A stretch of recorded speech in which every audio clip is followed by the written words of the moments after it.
As technology grows, I mean, there are effective ways of trapping. There's electronic traps where you can be watching on a cell phone cam and drop a trap door, or drop a net, or things like that, to where you can capture, multiple pigs at once. But those, like I said, those pigs are smart and they're going to figure out that's a trap and they're not going to go in it anymore. I've been hunting pigs for years and I've tried several different methods, hunting during the day, hard to see, hard to find, hard to, locate. Hunting at night, hunting over a feeder, sitting there in one spot, just hoping they come in with a little green light. I mean, there's different methods of taking them, and some guys are successful, some guys aren't. But when it comes to the technology side of things, when you're using a thermal scope and you're able to identify, hey, there's an animal half a mile away, let's go see what it is, and you roll up on it, and that one animal turns into a whole group of pigs. Now you're on the pigs, and now you're making a difference, and now you're able to put a dent in the population in that immediate area, as opposed to crossing your fingers and hoping they show up. Yeah. I'm generally pro technology, though in the woods hunting at night with night vision is new to me. Well, you'll have to make the trip up here and go out with us, and we'll show you what a difference it makes. I mean, I see some of the video, and it looks like almost clear as day. Like it's easy to see the animals. When you pick out a sounder, so they've come into the field or whatever, you got 10 or so hogs. Do you usually choose like the size of the hog based on what you're looking for in meat at that time?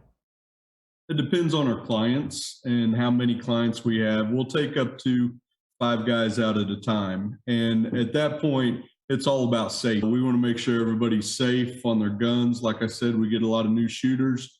So we'll line everybody up. The guys on the outside take the outside pigs. The guys on the inside of the line get to pick their pigs out as far as that goes. So if we show up and it's one big pig, everybody aims at the pig. We want to drop it. But when we're on a group like that, we're really watching, people's field of shooting. If you're in the middle, you can only shoot like this far. If you're on the end, you got a little bit bigger range of motion. So it's not about picking out the pigs. It's about killing as many as you can. Yeah. One of the things too is when we get on these big groups, if somebody says, hey, I'd like a pig to put on the smoker. Okay, then you choose a smaller to little under medium sized pig. But like Sean was saying, when we get on them, it's about smacking as many as you can. And we like the landowners that we work for, we like to get out and take out those big sows and boars. So that way we're, trying to cut down that breeding process. So we like to take out some of the bigger ones first. But it just depends on what a guy wants to eat, Yeah. Or if he wants to eat them. At a distance, because of night hunting, night vision, can you typically tell the boars from the sows? Not really. Not unless you get real close. Yeah. A lot of the sows, though, will run in groups. The boars are typically by themselves. You see a lone pig out there just wandering around, 9 times out of 10, it's going to be not a big boar, but a boar. Yeah. When you're hunting, is there a preferred millimeter shell weapon of choice that you guys are using? Again, I don't know anything about guns. I know that you got it on a tripod there. Is that preferred? Is that semi-automatic?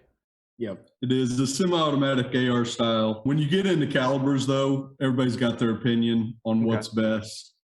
Each caliber has different bullet weights, different, types of bullets, full metal jacket, soft points, hollow points. I mean, there's so many different variables and different choices when it comes to calibers and what's effective. For us, we seem to steer towards a 308 caliber and also a 300 blackout.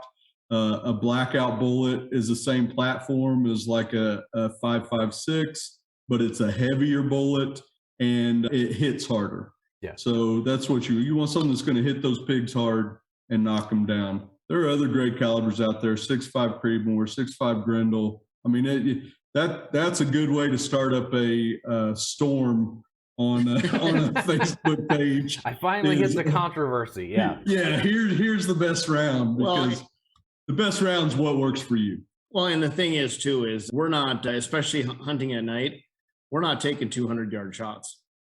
You know, there's a lot of times we'll get within 30 yards of a group of pigs. I mean, we're right up on top of them. We try to get all of our clients within 60 yards, and it just depends on what the wind is doing, how the pigs are moving.